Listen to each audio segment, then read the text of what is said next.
Aujourd'hui, j'étais tranquillement en train de jouer au puissance 4 en ligne quand je me suis fait humilier par un gars complètement random. Le problème, c'est que je suis nul au puissance 4. Donc plutôt que d'apprendre à jouer, j'ai une bien meilleure idée. Créer une IA capable de détruire n'importe quel humain au puissance 4. Pour ça, je vais m'inspirer d'une idée qui a marqué l'histoire de l'IA. En 1997, Deep Blue, l'ordinateur d'IBM, battait Garry Kasparov, l'un des meilleurs joueurs d'échecs du monde. Alors évidemment, je ne vais pas recréer Deep Blue, c'est un projet tellement énorme qui me prendrait des années. Mais on va faire exactement la même chose, mais sur un jeu beaucoup plus simple, le puissance 4. Mais concrètement, comment une IA peut savoir quel coup est le meilleur? L'idée est plutôt simple. On essaye virtuellement tous les coups possibles, puis on regarde ce qui se passe si l'adversaire répond de la meilleure manière possible. Par exemple, imaginons cette position. C'est à l'IA de jouer. Si elle joue ici, elle gagne au prochain coup.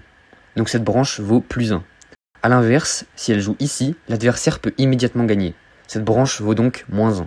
L'IA va donc naturellement choisir la branche qui lui donnera le meilleur résultat. Sauf qu'on a un gros problème. Au puissance 4, le nombre de parties possibles est tellement énorme qu'on ne peut évidemment pas simuler la partie jusqu'à la fin, à chaque coup. Donc on s'arrête après un certain nombre de coups. Cette limite, c'est la profondeur de recherche. Et là, on arrive à un nouveau problème. Comment savoir si une position est bonne ou mauvaise? Au début, j'ai donc créé une fonction d'évaluation à la main. Elle regarde différentes caractéristiques de la grille, comme le nombre de pions alignés, les possibilités d'en aligner 4, la position des pions, le contrôle du centre. Ensuite, elle transforme tout ça en un score entre 1 et -1. Mais je voulais aller un peu plus loin. Plutôt que de décider moi-même de toutes les règles permettant de juger une position, j'ai décidé d'entraîner un réseau de neurones à le faire. Mon travail sera de regarder une position et d'estimer à quel point elle est bonne pour le joueur 1. Mais avant de faire apprendre quoi que ce soit au réseau, il faut déjà construire notre joueur. J'ai donc commencé par recréer entièrement un environnement puissance 4 en Python. Ensuite, j'ai implémenté l'algorithme Minimax. Une partie de l'algorithme cherche le meilleur coup pour l'IA, pendant que l'autre essaie de trouver le coup qui lui fera perdre le moins possible. Et maintenant vient le vrai problème. Comment entraîner notre réseau? Première idée, faire jouer l'IA contre elle-même et utiliser les positions rencontrées pendant l'entraînement. Sauf qu'au début, mon IA est complètement débile. Elle ne sait rien faire. Donc si je lui donne uniquement les positions qu'elle génère elle-même, elle risque surtout d'apprendre à jouer comme une IA complètement bête. J'ai donc commencé par une étape de pré-entraînement.